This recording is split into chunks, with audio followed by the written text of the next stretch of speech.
If somebody were to search your name 100 years from now, what do you hope they find? You are now listening to the Highlight Reel Builder for Authors, the Going North podcast. I'm your host, certified leadership trainer with the John Maxwell team, and best-selling author of the book, Stay the Course, Dom Reitman. And you're going to be getting some wonderful tips and techniques to advance yourself coming up next.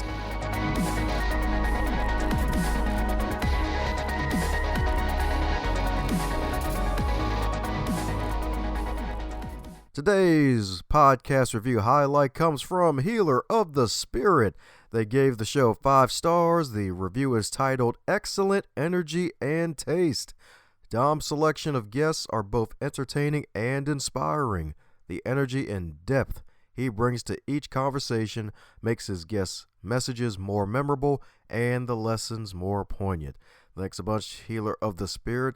And you too, listening right now, if you would like to get your review highlighted, please leave one on the podcast website or on your favorite podcast listening platform like Spotify or even Apple Podcasts. Thanks a bunch for making it this far, and let's get on with some wonderful content. And today on the Highlight Reel Builder for Authors, known as GMP, the Great, Glorious, and Glamorous, it's the Going North podcast. And we got another super special, awesome human for you today, my friends. That's right, indeed. Because my goodness, as a lot of us may know, old school public speaking advice involved imagining your audience in their underwear. Well, how about we do you one better? How about you, the presenter, being naked instead, my friends? Because today's guest is an accomplished film and stage performer that's been acting in film and television since he was 6 years old. That's right, indeed. A six-pack on the planet Earth, baby. That's right. Sadly, after his father passed away suddenly in a motor vehicle accident. But my goodness, today he's an international best-selling author in addition to all that stuff I mentioned before. So let's give it up for father, husband, and son, Tyler Foley. How you doing today, Tyler? No, I'm doing good, Dom. I'm excited. I'm excited to be going north because I'm a Canadian, so I feel at home on your podcast, my friend. Woohoo! That's right, indeed. Tyler's here with the Maple Leaf Muscle swag, baby. Maple syrup running through my veins. It's the way it is. That's right, indeed. That's right, indeed. Hockey sticks made out of the real wood. That'll destroy you if you talk too bad about them. That's right, indeed. And I'm a goalie, so I know how to swing it. There you go. That's what I'm talking about, Dave. Well, man, my goodness. Welcome to the wonderful podcast of Going North. My goodness, some man's been killing the game. My man's also on podmatch.com, and he's the reigning and defending top 10 guest for, my goodness, what was it, 17, 18 months, right?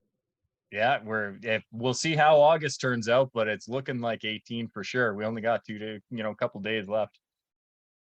Oh, yeah, that's right. It's been the top freaking 2 for like months on end. Reigning and defending champion tag team action, man. And my goodness, like, preparing for interview, man, like, it's actually interesting because you're a fellow introvert like myself, but you said something I like never heard before about like public speaking on stage is actually one of the most introverted things you can do, man. Yeah, true story. True story. It's lonely on stage.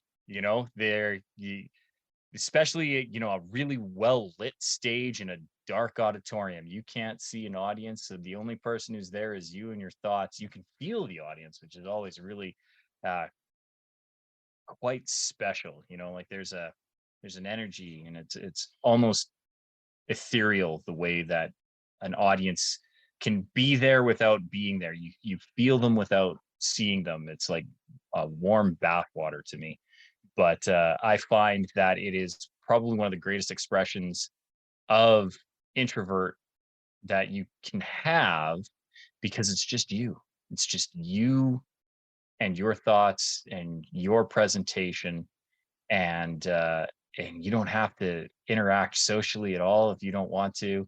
You can feel like you're being social because there's people there, and especially if you are connecting with them, you're serving them and they're serving you. There's an energy and a love and an interplay, but it you can just be you and be on your own and not have to do anything. It's It's wonderful. It's actually one of the larger introvert expressions that I have. Oh yeah, that's what I'm talking about indeed. So my goodness, man, that's probably took a lot of deep thinking, and when you explain it like that, it's like, wow, you know what? He's got a freaking point, man. So is deep thought part of your daily routine, my friend? Oh no, I'm a very shallow pool, my friend. No, I mean, every once in a while I come up with a gem. It's usually prompted by a really good host on a really good show like Going North. And, Dom asks the right thing and I go, oh.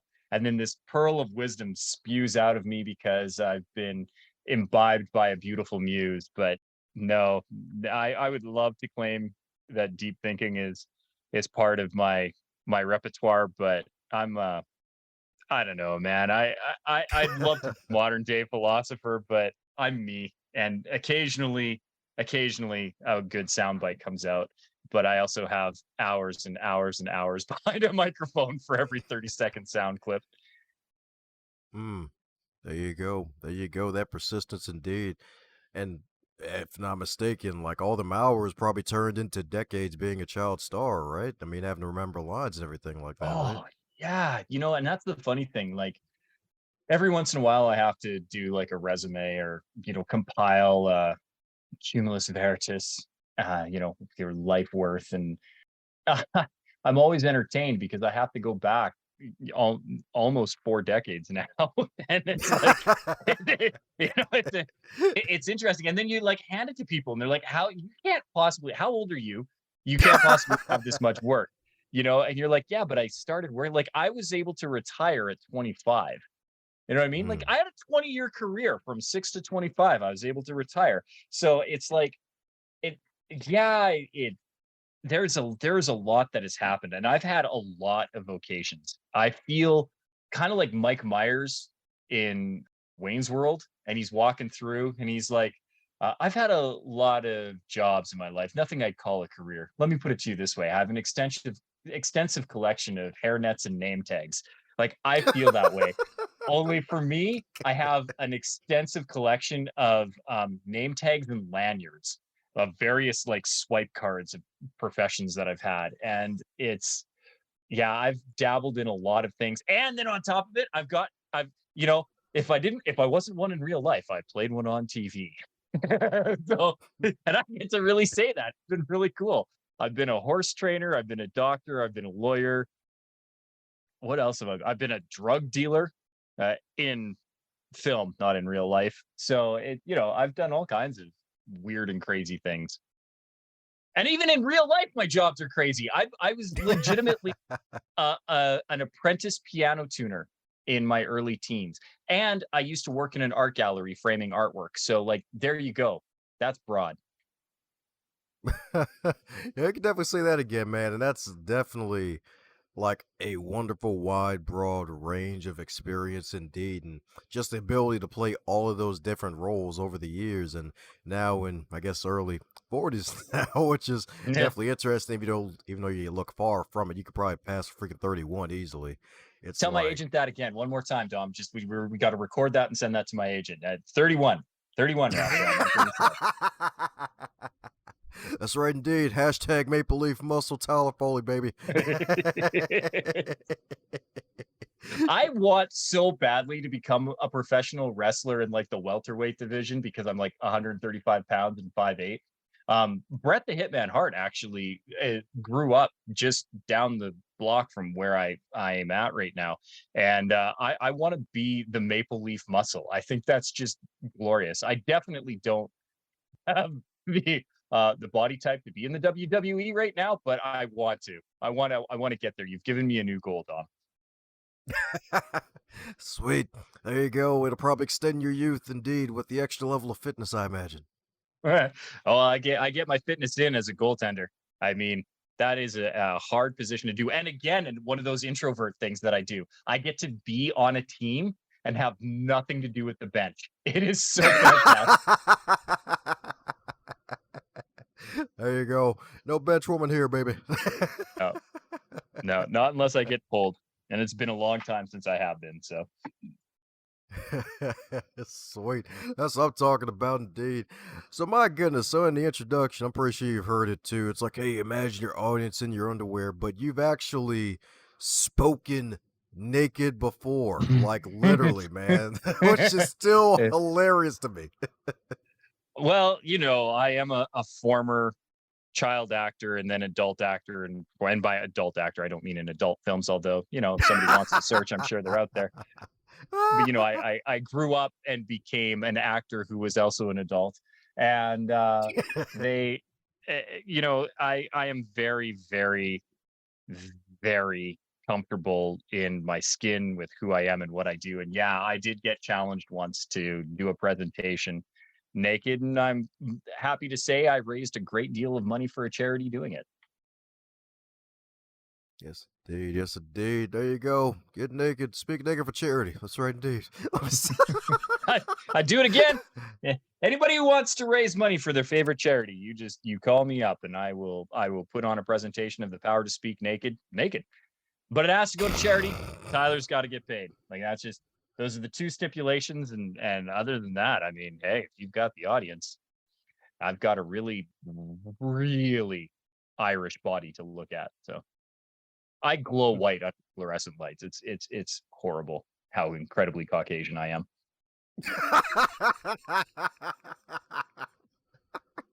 Well, that's a new one. Incredibly Caucasian I am. I mean, it's look at me. The only thing I think about, the only thing that could make me more Ken doll is if I had blonde hair. Like, it is like I got the blue eyes. I even got, look at these cheekbones.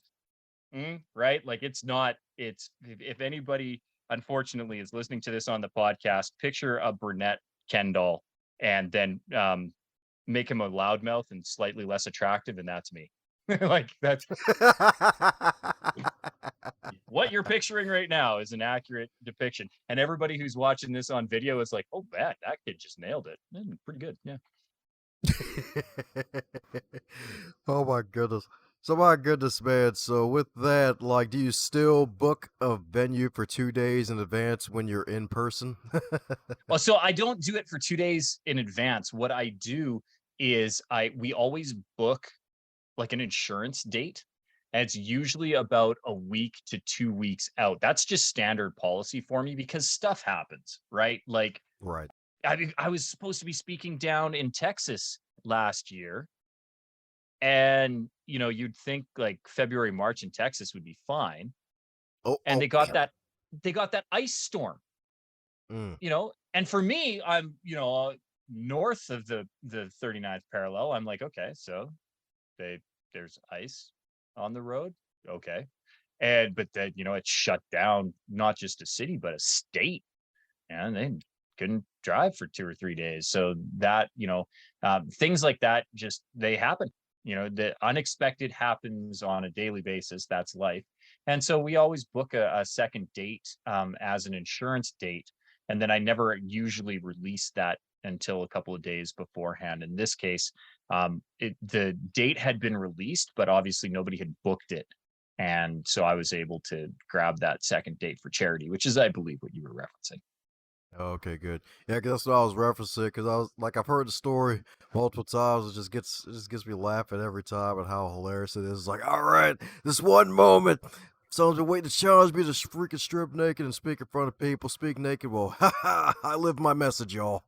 Well, but that's the thing too. Like, I really do. Like, when I put together my book, that was the driving force. Like, I really would rather empower somebody to be able to speak naked than ever have them try to picture their audience in their underwear.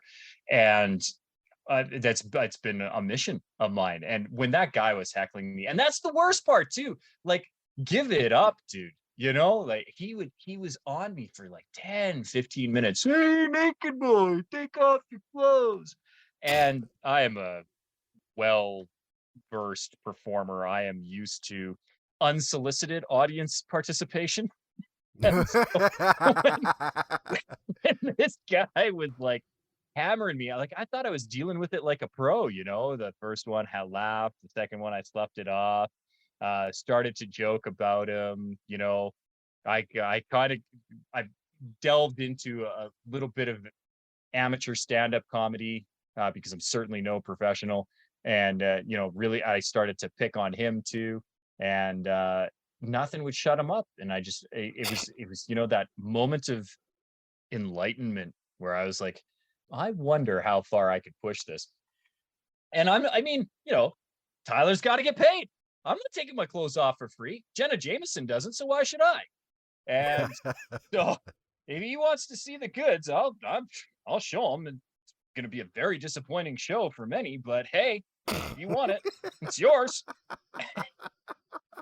So, but I got to, if I'm gonna be shameful, I need to be compensated. And so yeah, and I figured I needed to make it for good too, because you can't just pocket all that money. If I'm going to make people pay a 4 or 5 times multiple to listen to the exact same speech they've just heard with one alteration in that, I lose my really nice 3-piece suit, go for it. But somebody has to benefit for that. And it can't just be my bank account. So I was very happy to have raised money for 2 of my favorite charities. And like I said, anybody else wants to, if you've got a favorite charity and you want to see a pasty, skinny white guy come and talk for 45 minutes about how to talk for 45 minutes completely naked while he's completely naked, look me up, SeanTylerFoley.com. He's a black belt, baby. He's a black belt master indeed. You love to see it. You love to hear it indeed. So, my goodness. So, basically, retiring at 25, and now you've been on so many darn stages and helped other folks get on so many darn stages. So, what was that transition piece like to where you are now and you have this best selling book now and helping all those other folks to speak with that high level of confidence? Yeah, it was. I mean, it's weird how life works for you. Stage and film and television were my life for years. I mean, it influenced so many of my decisions. So much of who I am is because of that career early on. And I mean, it affected the high school that I went to. I went to a high school that specializes in fine arts. I had a major in musical theater with a minor in television arts. Like, everything about what I did was around acting. So at 25, I'd become quite, you know, jaded with the industry, to be really perfectly honest. I'd done a lot, and it had stopped being fun. It had really become a job, and I just didn't want to do it anymore. So I stepped away and went back to school, got an engineering discipline, because again, when you're an actor, you do a lot of other jobs. One of the jobs that I did when I first moved out to Vancouver to try and sustain myself until I really got my industry legs going was working for my uncle, who owned a map making company. And my one uncle's a photogrammetrist, which is a fancy way of saying he makes maps out of pictures. So anybody who's turned on satellite view on Google, and Google Earth, that's basically what he did, and what I did. My other uncle is a cartographer, which means he makes real normal maps. My grandfather was a surveyor for a time. My other uncle did bathymetric surveys for the army, which means he makes maps of the ocean. Like surveying and mapping was in my blood, so naturally I went back to school for that. I am not good at it, so that career ended very rapidly, along with the business that I created around that. But I got all this training in safety, because the primary client that you have when you're making maps is the government, because they're the ones who want geographic information most of the time. They insist that you have a safety program. So then I get this safety training. And then when my business collapsed, another friend of mine phoned me up. He said, "Hey, I need a safety officer. You've got almost all the training. If I paid for the extra training, would you do that?" And now all of a sudden I have all these credentials as a safety professional.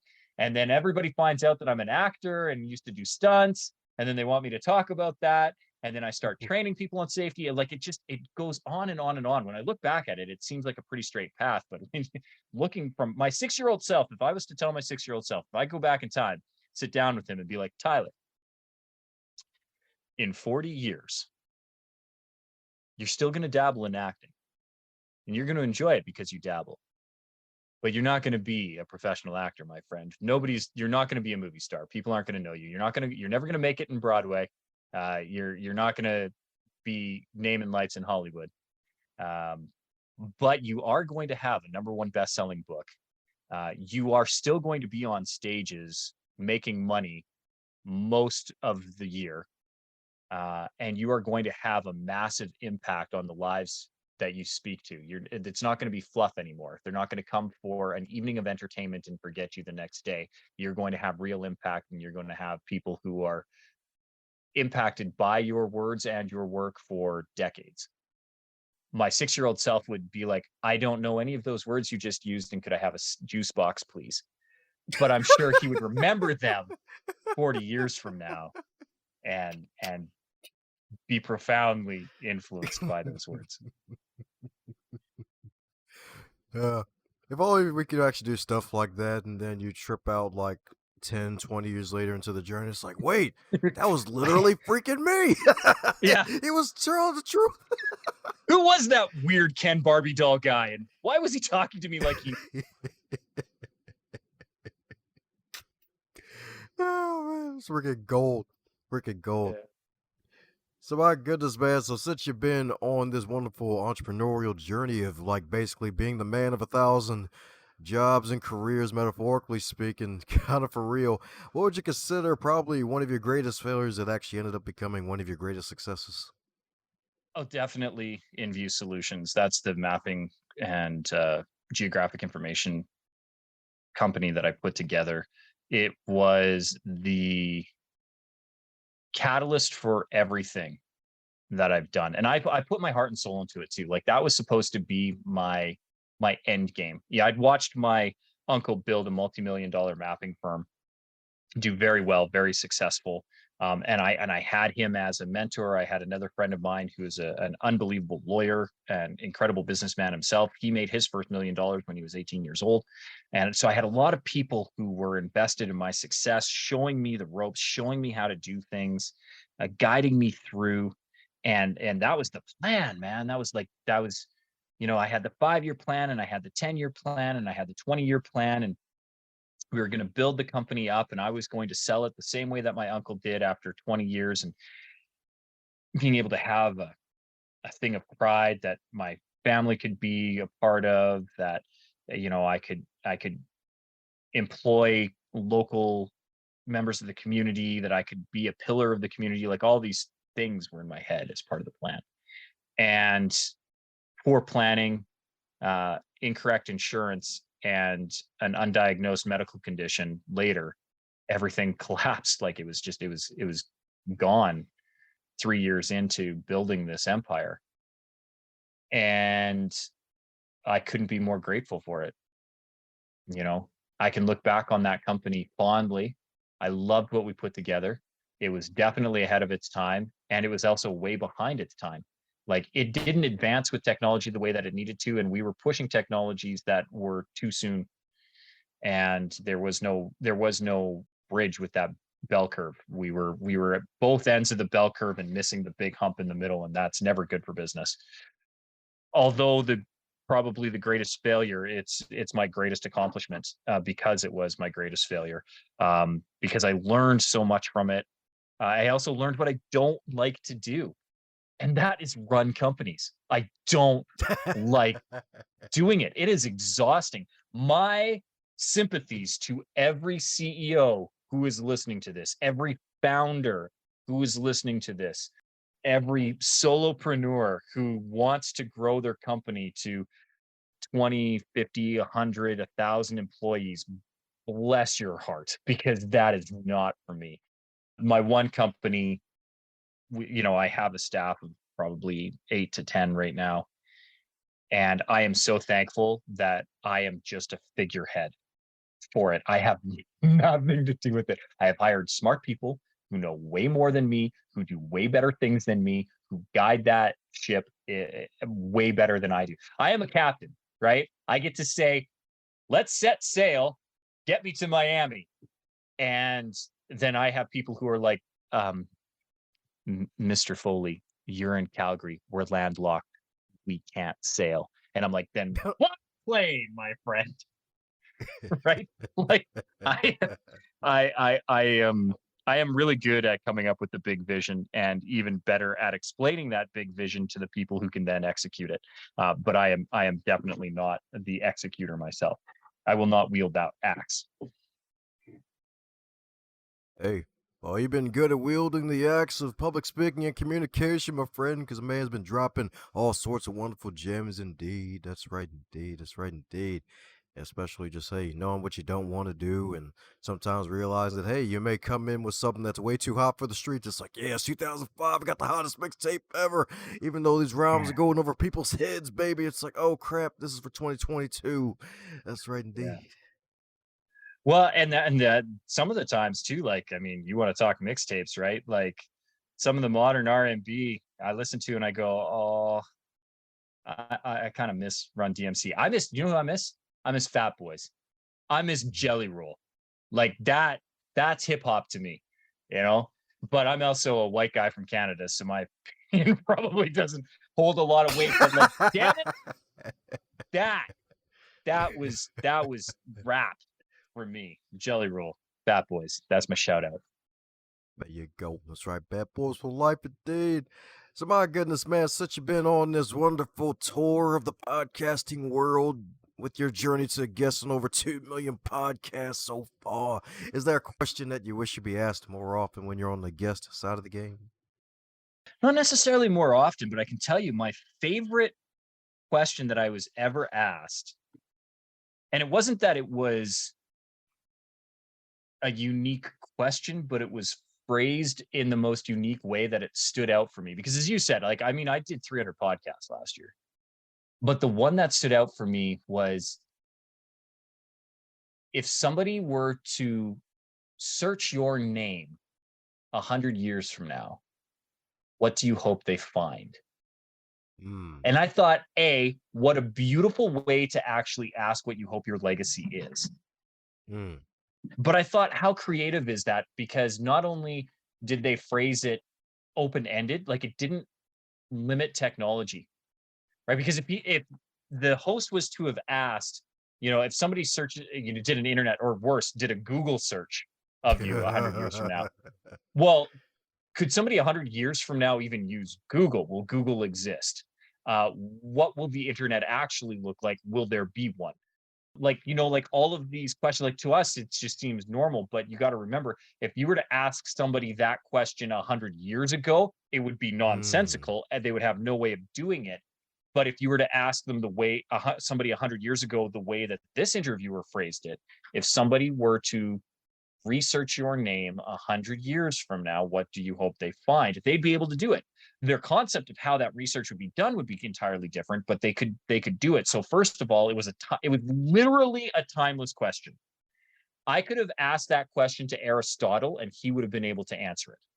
I could have asked that to Joan of Arc. I could have asked that to any of the queens, Elizabeth, and they would still be able to answer it and their answer would still be relevant. So I loved the phrasing of the question. It's not a question that gets asked very often, and I loved how the way it was worded fired the synapses in my brain differently to actually think about what would I want them to find when they search my name, as opposed to what do you want your legacy to be? I know what my legacy would be, but that isn't necessarily what people would find if they searched your name. And I thought, mm. oh God, that's just juicy. So Dom, steal that. The next guest on, you ask them, if somebody searched your name 100 years from now, what do you hope they find? Sweet. Now I got something for the round three guess. My goodness. Because that is a darn good question. Yeah. Yes, indeed. Especially when you explain the nuances of it, because you know it is a freaking timeless question. Like, will Well, Google and the funny freaking thing is, exist? I don't know that the host actually put that much thought into it. I'm telling you, man, I'm a shallow thinker. I really am shallow thinker. But every once in a while, I get something like that, and I dive those 2 miles deep. And I mean, I hit the Mariana Trench with that one. It made me really, really think. Again, it's that thing that stood out. And I'm one of those guys when something sticks in my head, I need to know why. Like I really don't. I Problems gnaw at me until I find the solution. And Mm. um, and that was one of those things I was like, why is that question still stuck in my head? Because, you know, at that point, I'm 5, 10, 15, 20 podcasts into another thing, and I'm still thinking of that one question. And I go, why? And I think it's because it's probably the most timeless question I've ever been asked. Yeah, it's a darn good one indeed. It's a darn good one indeed. It's so darn good you gotta spell it with all the O's from a Cheerios box. That's right indeed. Have you noticed? Did you know what Cheerios did? They have changed the shape of Cheerios. Are you aware of this, sir? When was this? Exactly. I don't know when. And I only know that because I have a 7-year-old and I was pouring her cereal a couple months ago. And if there's O's, the O's exist. That's still there. They're round. But there are also hearts, Dom. There are hearts in the Cheerio box. And I don't know if that was when they became Heart Smart or when the O was adopted into the Cheerios. I'm sure that's an easy thing that can be searched or researched or checked out. But what I know is that became a part of my sphere of awareness about 4 or 5 months ago when I was pouring my daughter her Cheerios and the Cheerios weren't all around. And I was like, what's with this? Are there hearts in Cheerios? And she looked at me like I had, you know, 7 arms and 15 eyes. She's like, uh, yeah, daddy, there are always hearts in the Cheerios. And I'm like, first of all, you didn't grow up in the Valley of California. You don't get to talk to me that way. Second of all, don't talk to me like this is a standard thing. When I was your age, child, the Cheerios was round, and round was what you got. Don't give me this fancy heart Cheerio stuff.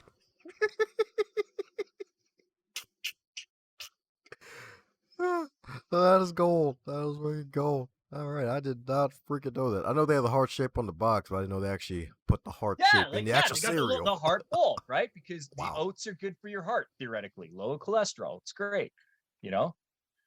Helps control your diabetes. Maybe I don't know. I can't back up that last statement, but I do know that they've got the heart. And but now they actually are shaped like hearts.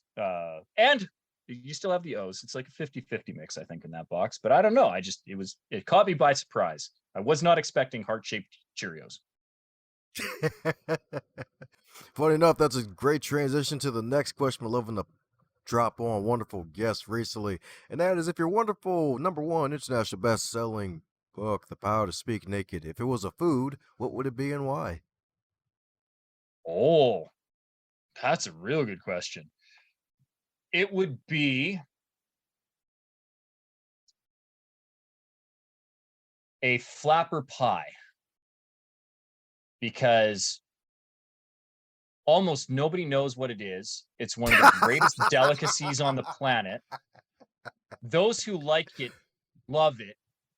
Most people can't tolerate it. Yeah. Uh, okay.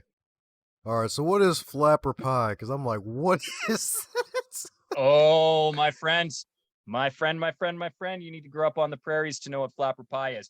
Flapper pie is a custard based pie. You are familiar with a lemon meringue pie, yes? Oh, that was my dad's favorite.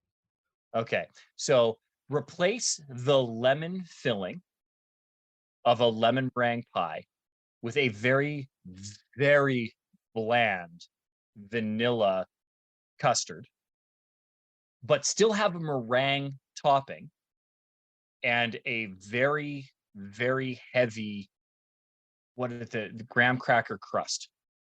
Oh, okay. And this pie was only popular in the prairies, but it's not necessarily regional just to Canada. So like the northern prairies of the United States, southern prairies of Canada, would have made this pie early 1900s, so like 1910 to about 1930.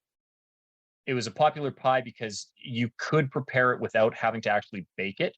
It can Mm. be a bakeless pie, although they're better baked. And it's light. It's oddly heavy because of the graham cracker crust, but it's a light pie. And it's also one of those pies that isn't really pie because it's custard, so it's kind of like having a large tart. And I don't know. My grandmother was born at the turn of the century, and she didn't actually have my mother until very late in like because she was 42 before my mom, and my mom was the firstborn Oh, of the wow. two children that my grandmother had. So grandma was, came of age in the late teens, early 20s. of the 1900s, of the 20th century.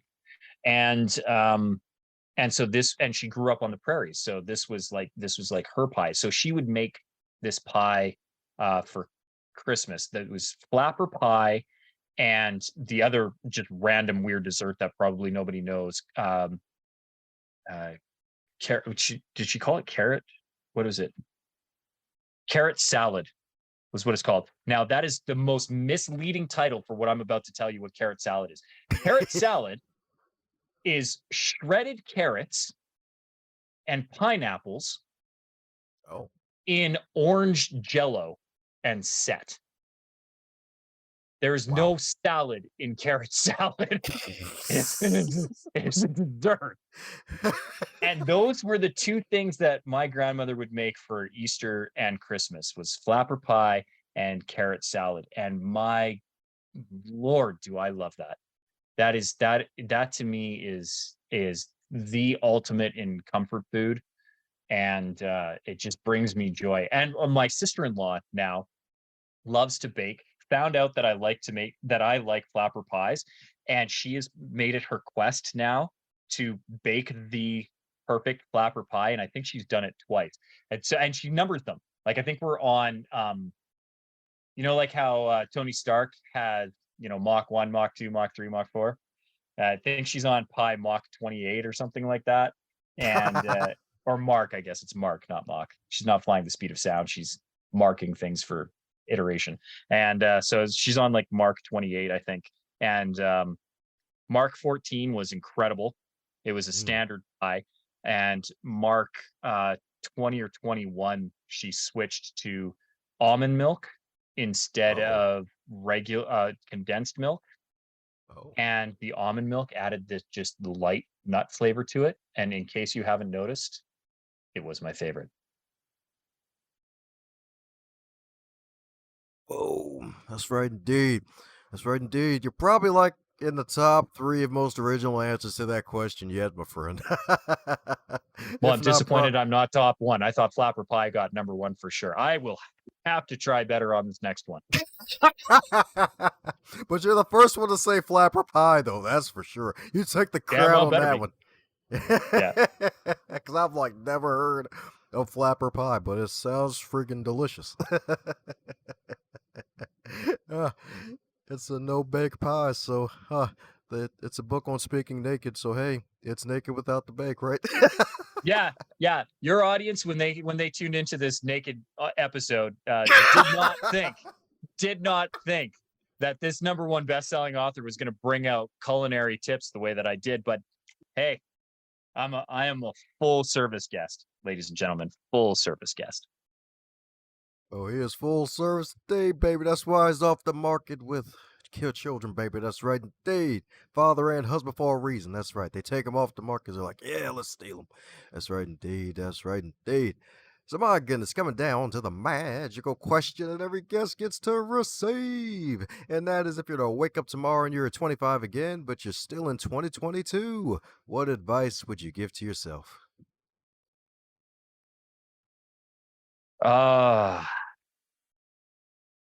Work less, eat more, listen to your kid. Yeah. Yeah, I probably well, I mean, I'm recording this past her bedtime.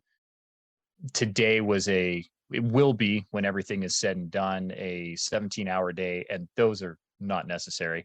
I'm 135 pounds for a reason, and it's not because I I am dedicated to health and fitness. It's because I am borderline anorexic, and not because I have body issues, because I literally forget to eat. My wife will look at me and she'll be like, would you? And she doesn't ask if I ate. She's smarter than that, right? Good question. What did you eat today? And the majority of the time she will ask that question, it is legitimately hard for me to think about what I have put into my body, because usually the answer is nothing. And so if I could give myself advice, any advice, it would be definitely work less, eat more, and listen to your daughter, because She has some of the just greatest gems at 7 years old. And a lot of time I am distracted and don't catch them all.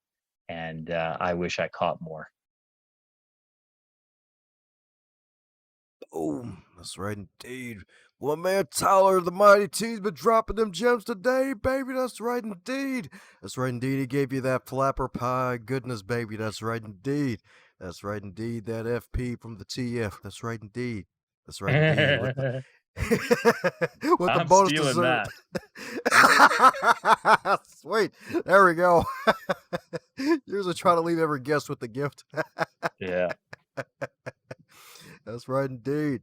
So that may involve carrot salad. So for those who may want to find out more about your wonderful desserts that you've eaten in your lifetime and check out your wonderful, wonderful book and all your wonderful wares and keep up with your journey, what's the best way for folks to do so?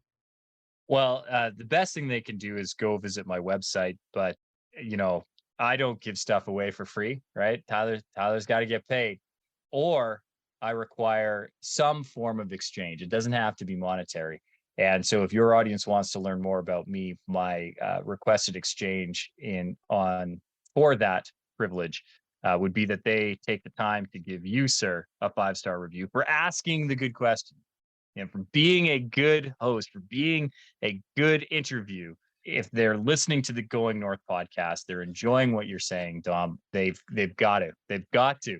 They're already on their device. They're already listening to this. They're already on the platform. There's no excuse for it. You hit pause right now. You give Dom a 5-star review. If you give Dom a 5-star review and tell him why you're giving him the 5-star review, and it can't just be because Tyler told you to. No, no, no. That doesn't count. That's a cop out. You got to say, what was an episode that you enjoyed? What's a question that he's asked? What's an answer or a response that just blew your socks off?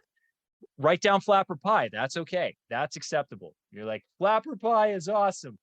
And carrot salad is atrocious. Why would you do that to perfectly good jello? Those are all that's acceptable answers in the comments, but you gotta leave a 5-star review. You got to give Dom a comment. You got to say why you come back and you listen to this, because that way he can get better guests on. That way he knows what you're engaged with, what you're enjoying. It only serves you. It only will benefit you. If you're willing to do that, if you're willing to give the Going North podcast and Dom a 5-star review, willing to tell him why, then you come over to my website, which is SeanTylerFoley.com. Sean is spelled the proper Irish way, SeanTylerFoley.com. You go there, you tell him Tyler sent you, and I'm going to open up my entire vault for you. I'm going to, first of all, right on the main page, there's the landing for my free Facebook group called Endless Stages. I come on live every Tuesday at noon Pacific, 3 Eastern, and I do a live 20-minute training with whoever's on there. Sometimes there's only one person, so you get a private one-on-one with me. Sometimes we have the whole group in there, and we do that too. Whatever we have on the call on Tuesday, I do a live training that's usually on something that's come from a question in the group from the week before. And we want to make sure that we're answering and engaging our followers that way. As a member of Endless Stages, you get a free PDF download of my #1 best-selling book, The Power to Speak Naked. So that's a quick way to get the book and find out if you even like it. If this flapper pie tastes good or not, that's how you're going to find out. So we'll give you that free download. You also get a free 20-minute one-on-one session with me or my business partner, Michael. And that's not one of those weird, creepy coaching things where come on in, have a free 20 minutes, and then I'm going to pitch you this $10,000 private coaching package. No, no, no, no. I just want to have a chat with you. If there's a thing that I can help you with, that I just want to help. I just want to give back. So there's no strings attached to that 20 minutes. That's for you to use however you want. So you get the book, you get into the Endless Stages.